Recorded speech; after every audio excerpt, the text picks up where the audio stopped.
नमस्कार।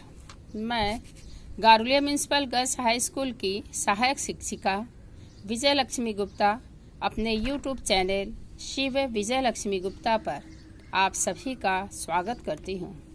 आज मैं चंद्रधर शर्मा गुलेरी जी द्वारा रचित उसने कहा था कहानी पर चर्चा करूँगी। उसने कहा था कहानी एक आदर्श प्रेम और देशभक्ति की कहानी है। इसमें प्रेम और कर्तव्य का सुंदर समन्वय स्थापित किया गया है। प्रेम को यथार्थ की कसौटी पर रगड़कर निखारना गुलेरी जी का लक्ष्य है। कहानी का मुख्य नायक लहना सिंह एक आदर्श प्रेमी है।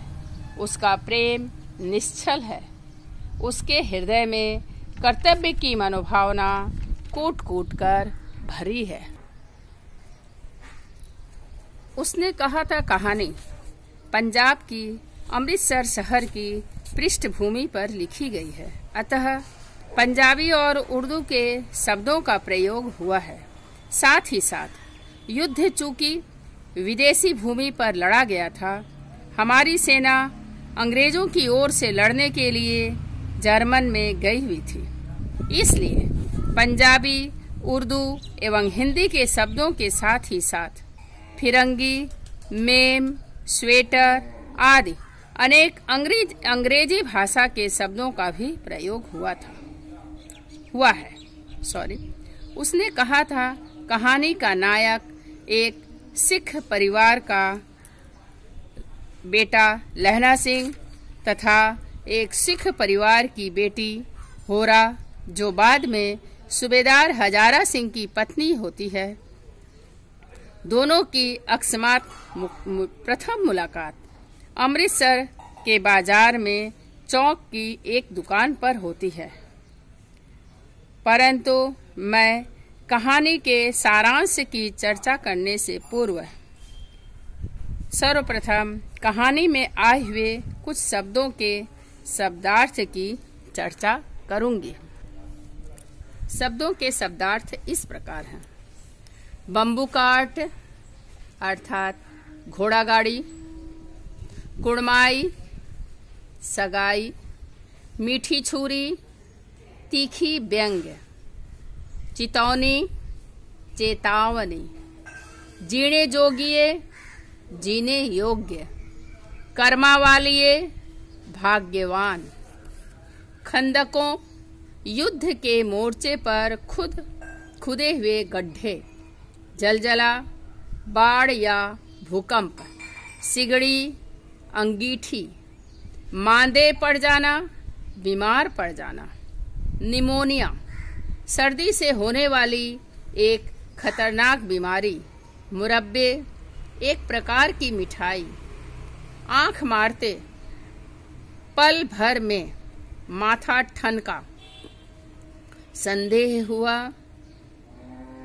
या सचेत होना, पर साल पिछले वर्ष, खानसामा रसोइया, धावा आक्रमण, पत्ता न खड़के आवाज न हो, हुक्म आदेश, खोते गधे, बर्राना अनाप शनाप बोलना, लाम युद्ध मोर्चा, लफ्ज जुआन, जमादार सेना में एक छोटा अधिकारी, खिताब देना पुरस्कार देना, नमक हलाली कृतज्ञता।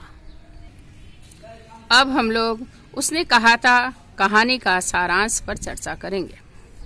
उसने कहा था कहानी के शुरुआत अमृतसर के बाजार से होती है। इस कहानी का नायक एक सिख परिवार का लड़का लहना, एक सिख परिवार की लाडली लड़की होरा, जो बाद में सूबेदार हजारा सिंह की पत्नी होती है, की अकस्मात मुलाकात अमृतसर के बाजार में एक चौक के दुकान पर होती है।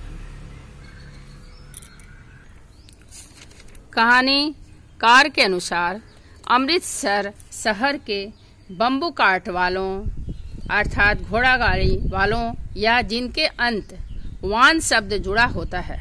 उनकी जुबान चाबुक की तरह चलती है।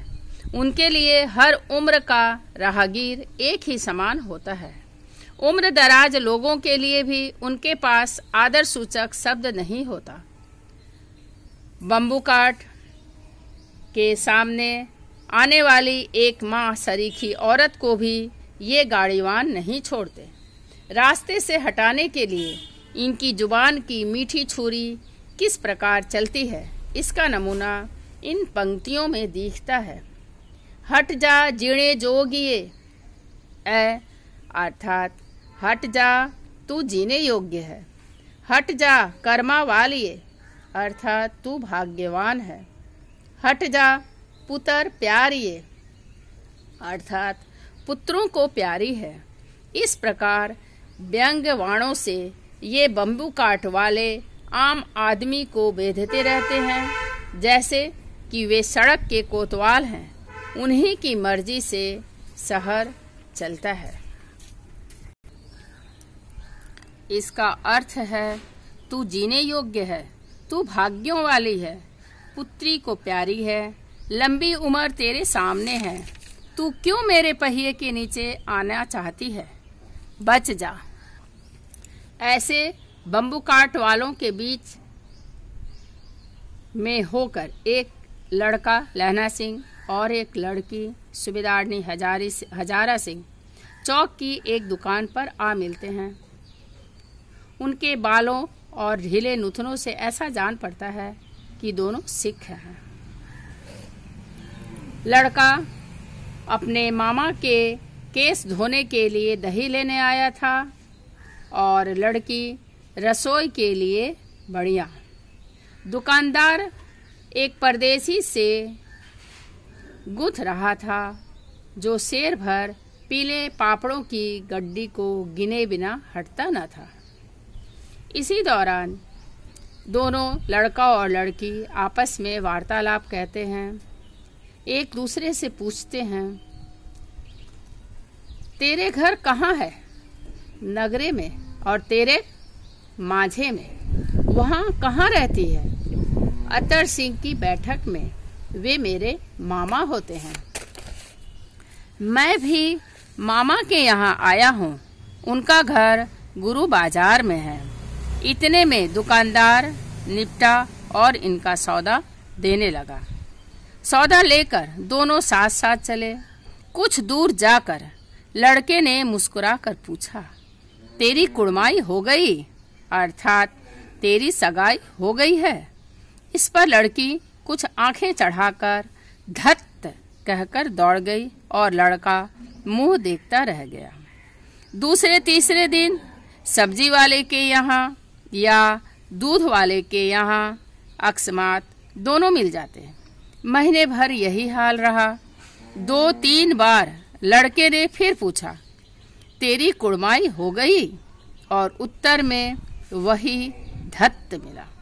एक दिन जब फिर लड़के ने वैसी ही हंसी में चिढ़ाने के लिए पूछा तो लड़की की संभावना के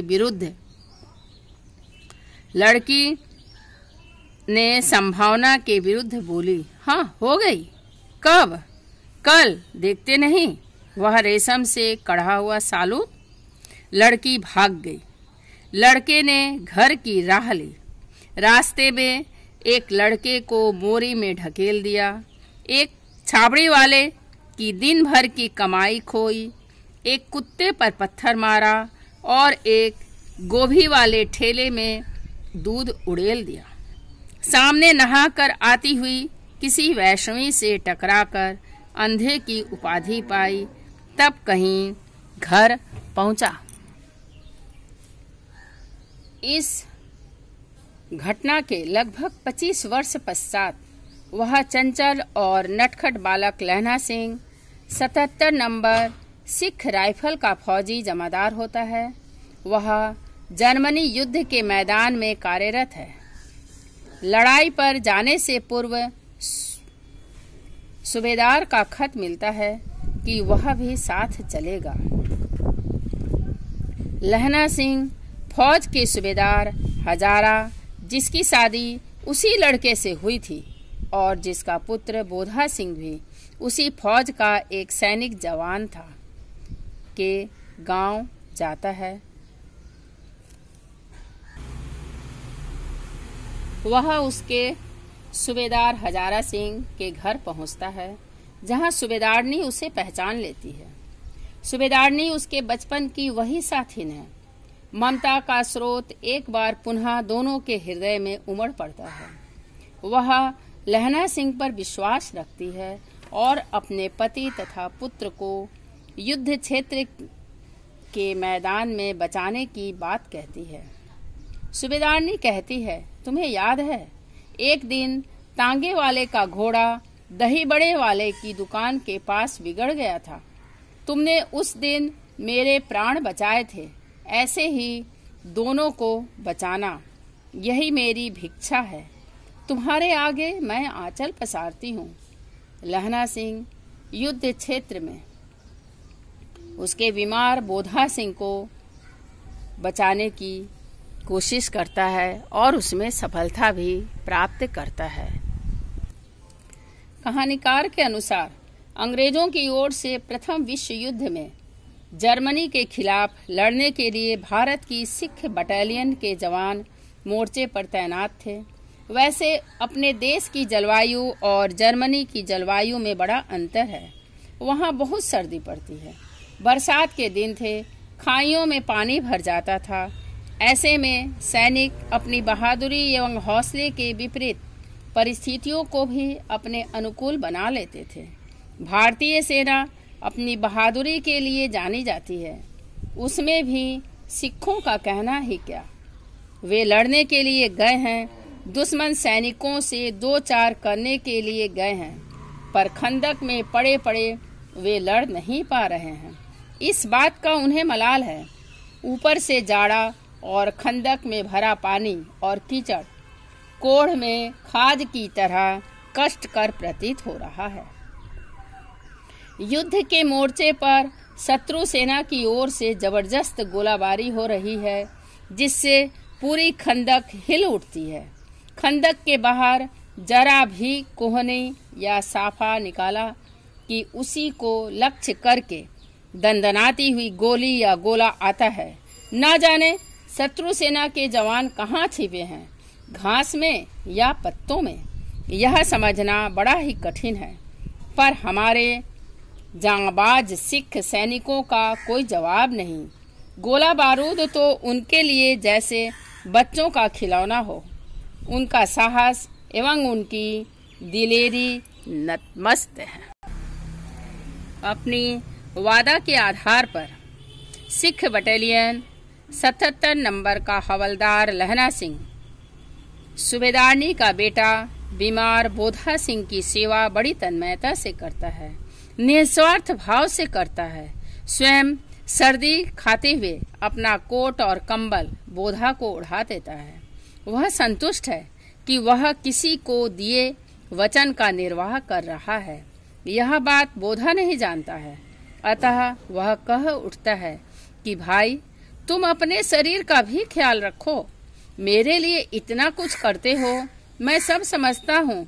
भाई, इस परदेश में स्वास्थ्य की रक्षा करना बहुत जरूरी है। तुम अपना कंबल मुझे दे देते हो, स्वयं कीचड़ में सने रहते हो।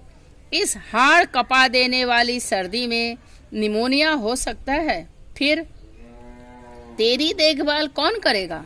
निमोनिया से मरने वालों को मुरब्बे नहीं मिलते, पर लहना तो दूसरी चीज का बना है। वह भीतर से फौलाद है। वह कहता है, बोधा, मेरी मौत इतनी शानदार होगी कि जिसकी कल्पना भी तुम नहीं कर सकते। मेरे लिए तुम्हें चिंतित होने की जरूरत नहीं। मैं अपने गांव में मरूंगा और उस वक्त मेरा सिर मेरे भाई कीरत सिंह की गोद में होगा। अपने आंगन में लगाए आम के वृक्ष की छाया तले मेरी मौत होगी। इस प्रकार के आत्मगौरव एवं आत्मबल का उदाहरण विपरीत परिस्थितियों में बहुत ही कम देखने को मिलता है। कहा जाता है कि प्रेम में और युद्ध में सब जायज है। इसी कथन की सार्थकता इस अंश में दिखती है, जब ऐसे युद्ध कला के अनुसार शत्रु सेना को भ्रमित कर देना, धोखा देना शत्रु की चाल एक होती है। इसी चाल को सार्थक करने के लिए नकली लेफ्टिनेंट साहब बनकर एक अधिकारी आया और खंदक में मोर्चा संभाले सैनिकों को दूसरी ओर जाने का आदेश दिया। उसकी चाल ढाल, कटे बाल देखकर जागरूक लहना सिंह को उसकी चाल समझ में आ गई। वह सोचने लगा कि हम लोगों के लेफ्टिनेंट साहब और इस लेफ्टिनेंट साहब में तो जमीन आसमान का अंतर है। हमारे साहब के लंबे बाल कहाँ चले गए? हो सकता है उन्हें बाल कटवाने की फुर्सत मिल गई होगी। फिर बाल तो अस्थायी पहचान नहीं है। फिर भी 5 साल से लहना ने अपने साहब की हर गतिविधियों को देखा है। कुछ तालमेल नहीं बैठता है। लगता है कुछ दाल में काला है। वह पलक झपकते सब समझ गया और उसकी चेतना ने बहुत बड़े खतरे को अंजाम तक नहीं पहुंचने दिया। लहना सिंह उस नकली लेफ्टिनेंट साहब को पहचान के लिए उसे अपने शब्द जाल में फंसा लेने में सफल हुआ। वह यूं ही एक कल्पित शिकार तथा कथा की चर्चा करता है। लेफ्टिनेंट साहब को याद दिलाता है कि पिछले वर्ष हम लोग जगाधारी जिले में शिकार करने गए थे, जहां रास्ते में मंदिर से जल चढ़ाने के लिए आपका खानसामा चला गया था। साहब ने हाँ कहा। सामने से आने वाली नील गाय के वो बड़े बड़े सींग थे, लगभग 2 फुट के तो होंगे ही। लेफ्टिनेंट साहब क्या जाने कि मुसलमान मंदिर में जल नहीं चढ़ाते या नील गाय की सींग 4-5 इंच से बड़ी नहीं होती। नील गाय का शिकार हुआ ही नहीं था। फिर सिर वाली बात कहाँ से आ गई? लेफ्टिनेंट साहब की स्वीकारोक्ति ने लहना सिंह के संदेह को सत्यता में परिणत कर दिया। इस प्रकार लहना अपने विवेक से बड़ी घटना को टालने में सफलता प्राप्त किया। कहानीकार के अनुसार भारतीय सैनिक धोखे का शिकार हो गए थे। लहना सिंह ने अपने साथियों से कहा कि हमारे सूबेदार हजारा सिंह और साथ के सैनिक जर्मन लेफ्टिनेंट साहब के आदेश अनुसार कीचड़ में चक्कर काटते फिरेंगे एवं शत्रु सेना का शिकार हो जाएंगे और इधर खाई पर हमला करेंगे तो हम दोनों तरफ से घिर गए हैं। लहना का विवेक जागृत हो गया। उसने अपने एक साथी से कहा कि वह धीरे से यहाँ से निकल जाए और सूबेदार साहब से खंदक में लौट आने के लिए कहे। यह कहे कि लेफ्टिनेंट साहब जर्मन की बात झूठी है। खंदक के पीछे से निकल जाओ ताकि किसी को संदेह न हो। उस सैनिक ने सूबेदार के आदेश की ओर इंगित किया। तब लहना का अधिकार बोध जागृत हो गया और उसने कहा कि जाओ, यह हुक्म जमादार लहना सिंह का है, जो इस समय यहाँ का सबसे बड़ा अधिकारी है। सेना में अपने अधिकारी के आदेश की अवमानना अनुशासनहीनता होती है। फिर वह लेफ्टिनेंट साहब की खबर लेने का, उन्हें उनकी औकात बताने का निर्णय लेता है। लहना सिंह ने बंदूक के कुंदे से मारकर नकली लेफ्टिनेंट साहब को मूर्छित कर दिया था। लेफ्टिनेंट साहब के होश में आने पर वह उनको किस प्रकार वाग जाल में फंसाया उसकी चर्चा करते हुए बताने लगा कि लेफ्टिनेंट साहब अपनी आधी अधूरी जानकारी लेकर हमें मूर्ख बनाने निकले थे। आपने हमें सिगरेट पीने को दिया, जबकि आपको जानना चाहिए कि सिख तंबाकू का सेवन नहीं करते। आपको यह जानना चाहिए था कि नील गायों की सींग 2 फुट की नहीं हुआ करती है और जगाधारी जिले में नील गायें नहीं पाई जाती। आपको यह भी जानना चाहिए था कि मुसलमान लोग मंदिरों में जल चढ़ाने, पूजा करने नहीं जाया करते और लेफ्टिनेंट साहब खोते यानी गधे की सवारी नहीं करते, लेकिन आप एक चीज सीख गए कि हमारे लेफ्टिनेंट साहब की उर्दू भाषा पर। आपको यह भी जानना चाहिए था कि हमारे लेफ्टिनेंट साहब बिना डैम फूल के एक वाक्य भी नहीं बोल पाते। लेफ्टिनेंट साहब, यही आप भूल कर बैठे। यही भूल हमें बचा ले गई और आपको इस अवस्था में पहुंचा दिया। मांझे में लहना को धोखा देना इतना आसान नहीं। इधर नकली लेफ्टिनेंट की काम तमाम हो गई थी।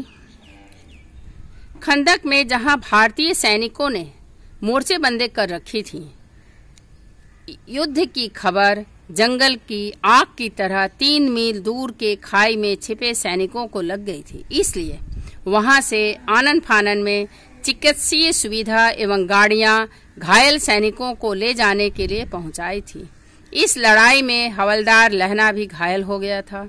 उसके जंघे में गोली लगी थी, पर वह मोर्चे को छोड़कर जाना नहीं चाहता था।